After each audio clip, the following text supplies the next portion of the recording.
Bethlehem കുടുംബ unit കേരളത്തിലെ എല്ലാ കുടുംബങ്ങളും ഈ ഒരു യൂണിറ്റ് ഏറ്റെടുക്കുന്നുള്ളത് ഉറപ്പായി. എജാതി ഫീൽ ഗുഡ് സാധനോടെ പ്രേമകഥയാണ്. പക്ഷെ ഗിരീഷേടി പ്രേമകഥ പറഞ്ഞാൽ എങ്ങനെയാണെന്നുള്ളത് നമ്മൾ ഇതിന് മുന്നേയും കണ്ടിട്ടുണ്ട്.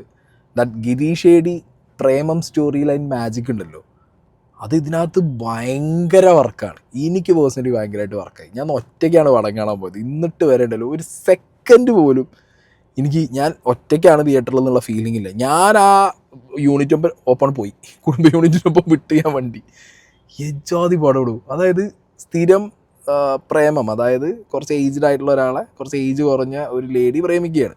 ഓക്കെ, അതാണ് സ്റ്റോറി ലൈൻ. ഏജ്ഡ് ആയിട്ടുള്ളത് നിവിൻ പോളി, ഏജ് കുറഞ്ഞത് അമിതാഭ് ബൈജു. ഇതിൽ ക്യാരക്ടർ എസ്റ്റാബ്ലിഷ് ചെയ്ത് വരുന്ന ഫസ്റ്റ് ഹാഫിൽ മൊത്തം ഇതിനകത്ത് കുറേ ചിരി എലമെൻസുകളുണ്ട്.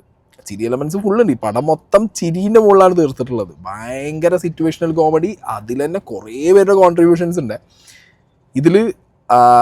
ഞാൻ ആദ്യം വിചാരിച്ചു ഈ മമിത ബൈജുവിൻ്റെ ക്യാരക്ടറിന് ഒരുതരം നിഗൂഢത കാണും, അല്ലെങ്കിൽ ഒരു ഒരു ഒരു കൂട്ടിനകത്തൊരു ഒരു ഒരു ബോക്സിനകത്തുള്ളൊരു ക്യാരക്ടറാവും. എന്നിട്ട് ഇങ്ങനെ അതിങ്ങനെ മാറി വരുന്ന ഷെയ്ഡ്സ് മാറുന്ന. പക്ഷെ അതെന്തറിയോ, ഈ ക്യാരക്ടർ നിവിൻ പോളീൻ്റെ ക്യാരക്ടറിൻ്റെ ഒപ്പം ബിൽഡാവാൻ തുടങ്ങി. ആദ്യം ഞാൻ വിചാരിച്ച ആ ഒരു അയ്യോ ഇതെന്താ ശോകമൂകമായിട്ടുള്ളൊരു ക്യാരക്ടർ പിന്നെ ലൈഫിലേക്ക് തിരിച്ചു വരുന്നൊക്കെ വിചാരിച്ചതെന്നൊക്കെ പെട്ടെന്ന് മമിത ബൈജുവിൻ്റെ ക്യാരക്ടറിനെ പിക്കായി വന്നതിന് ശേഷം ഇവർ രണ്ടുപേരും, മമിത ബൈജും നിവിൻ പോളിയുള്ള ഒരു പ്രേമ കോംബോ എസ്റ്റാബ്ലിഷ് ചെയ്യുന്ന ഫസ്റ്റ് ഹാഫിൽ. അതിൽ തന്നെ നിവിൻ പോളിയുടെ ക്യാരക്ടർ എസ്റ്റാബ്ലിഷ് ചെയ്യുന്ന രീതി എനിക്ക് ഇഷ്ടപ്പെട്ടു. അതായത് ആ കുടുംബത്തോട് കൂട്ടി, ആ കുടുംബത്തിൽ സംഗീത് ഉണ്ട് അനിയനായിട്ട്. സംഗീത് ഒരു മറ്റേ സിനിമ പ്രേമിയാണ്, ഷോർട്ട് ഫിലിം എടുക്കുകയാണ്. അവനൊരു സ്റ്റോറി ലൈൻ ഉണ്ട്. ഇയാളുടെ ഫ്രണ്ട് സർക്കിൾ, ആ ഏജ് എസ്റ്റാബ്ലിഷ് ചെയ്യാൻ വേണ്ടിയിട്ട് ഒരു ഫ്രണ്ട് സർക്കിൾ വെച്ചിട്ടുണ്ട് നിവിൻ പോളിക്ക്. നിവിൻ പോളീൻ്റെ ഫ്രണ്ട് സർക്കിളിലാണ് നമ്മളുടെ സുരേഷ് കൃഷ്ണയൊക്കെ വരുന്നത്. അപ്പോൾ ഈ ഫ്രണ്ട് സർക്കിൾ, പിന്നെ നാട്ടിലെ മെയിനാണ് നിവിൻ പോളി. നാട്ടിലെ മെയിൻ നിവിൻ പോളീനെ ബാക്കി സൃന്ദയും ടീമും, സൃന്ദയ്ക്കൊക്കെ ഭയങ്കര റോൾ ഉണ്ട് കേട്ടോ ഇതിനകത്ത്. ഫസ്റ്റ് ഹാഫിൽ എസ്പെഷ്യലി സൃന്ദയ്ക്ക് നല്ല കിടിലാണ്. സൃന്ദയുടെ റോളും ബാക്കിയുള്ളവരെല്ലാവരും കൂടി ചേർന്നിട്ട് ഈ മമിത ബൈജുവിൻ്റെ ക്യാരക്ടർ നാട് വിട്ട് വേറൊരു നാട്ടിലേക്ക് വന്നിട്ട് ഇവരെ വീടിൻ്റെ അടുത്ത് താമസമാവുകയാണ്. അങ്ങനെ ലവ് സാധനം ഫസ്റ്റ് ഹാഫിൽ തന്നെ ഭയങ്കരമായിട്ട് അങ്ങോട്ട് ഇങ്ങനെ നമുക്ക് ഇട്ട് തരാൻ തുടങ്ങി ഗിരീഷേടി. അതും പ്രേമം ചിലപ്പോൾ എന്താ പറയുക, ഭയങ്കര ക്രിഞ്ചാവാൻ ചാൻസ് ഉള്ള സാധനമാണ്.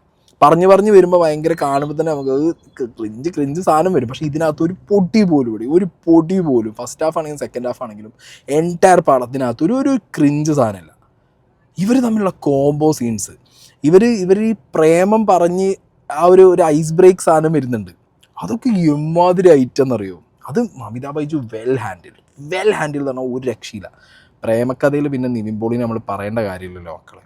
അയാളെ റേഞ്ചേ വേറെയാണ്. പ്രേമമാണ് സബ്ജക്റ്റ് എന്നുണ്ടെങ്കിൽ ഇയാൾ സ്കോർ ചെയ്യുന്ന പോലെ ഇപ്പം മലയാളത്തിൽ ആർക്കും സ്കോർ ചെയ്യാൻ പറ്റില്ല. ആ ഒരു നെക്സ്റ്റ് ഡോർ ബോയ് സാധനം ഉണ്ടല്ലോ, രണ്ടുപേർക്കും അതുണ്ട്.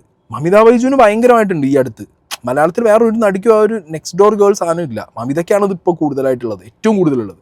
മമിതയും നിവിൻ പോളിയും കൂടി വരുമ്പോണ്ടല്ലോ അതിൻ്റെ ഒരു മാജിക് ഉണ്ട്. ഭയങ്കര രസമാണ്. ആ കോംബോൻ്റെ ഭയങ്കര കെമിസ്ട്രി. പിന്നെ ഇതിലേക്ക് ഫൺ എലമെൻറ്റ് കൊണ്ടുവരുന്നു സുരേഷ് കൃഷ്ണ. സൃന്ദ തുടക്കത്തിൽ കുറേ കോൺട്രിബ്യൂട്ട് ചെയ്തിട്ടുണ്ട്. അതുപോലെ വേറൊരു ക്യാരക്ടർ ഉണ്ടല്ലോ, നമ്മളെ റോഷൻ ഷാനവാസ്. റോഷൻ ഷാനവാസിൻ്റെ ക്യാരക്ടർ ഒരു വായ കൊള്ളാത്ത പേരാണ്. ക്ലിച്ചോ അങ്ങനെന്തൊരു സാധനമാണ്. എന്തായാലും ക്ലിക്കായിട്ടുണ്ട് ഐറ്റം.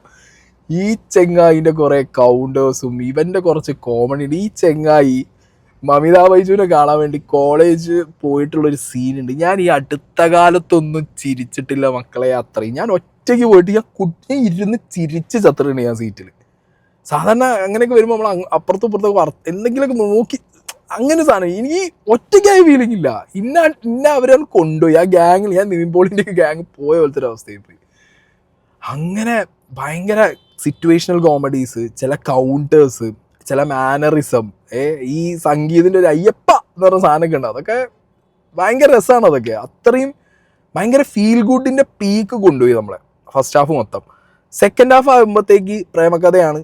സെക്കൻഡ് ഹാഫിനകത്ത് എന്തെങ്കിലുമൊക്കെ ട്വിസ്റ്റ് ടേണ് എന്താണെങ്കിലും ഒരു ലോ വരുമല്ലോ ഇതിനകത്ത്. പക്ഷെ ഇതിലെ ലോ എങ്ങനെ അറിയോ, ഒട്ടും നമ്മളെ കൺവിൻസിങ് അല്ലാത്തതോ അല്ലെങ്കിൽ ഒരു എക്സ്ട്രാ വേറെ എന്തെങ്കിലും പുറത്തുനിന്ന് ചില ലവ് സിനിമയെ കാണാമല്ലോ, കുറേ വില്ലന്മാർ കയറി വന്നിട്ട് അലമ്പാക്കുക. ഇതിനങ്ങനത്തെ സീനൊന്നുമില്ല. ഇതിനകത്ത് സെക്കൻഡ് ഹാഫിൽ ഉണ്ട്. പക്ഷേ ഉള്ളവരൊക്കെ എന്ന് പറഞ്ഞാൽ ഈ കോമഡി ട്രാക്ക് ഗിരീഷേടി ഇതിൻ്റെ ഒപ്പം ലൈക്ക് പ്രേമലും ഒക്കെ പിടിച്ച പോലെ തന്നെ ഒരു സാധനം പിടിച്ചിട്ടുണ്ട് ഇതിനകത്ത്. ആ സാധനത്തിൽ കൂടി പോകുമ്പോൾ നമുക്ക് ഏതൊരു ഇപ്പോൾ നിവിൻ പോളിയുടെ ക്യാരക്ടർ സെക്കൻഡ് ഹാഫിൽ പോകുന്നൊരു സിറ്റുവേഷൻ ഉണ്ട്, മമിത ബൈജുവിൻ്റെ ക്യാരക്ടർ ഇതിനകത്ത് പോകുന്നൊരു സിറ്റുവേഷൻ ഉണ്ട്, ഇവരുടെ പ്രേമം കോംപ്ലിക്കേഷൻസ് കാരണം. പക്ഷെ അതൊക്കെ ഹാൻഡിൽ ചെയ്ത രീതി അത് ഭയങ്കര, ആ നറേഷൻ ഭയങ്കര രസമാണ്. ഗിരീഷ് ഏടി ഹാറ്റ്സ് ഓഫ് മാൻ, അതൊരു രക്ഷയുണ്ടായിരുന്നില്ല.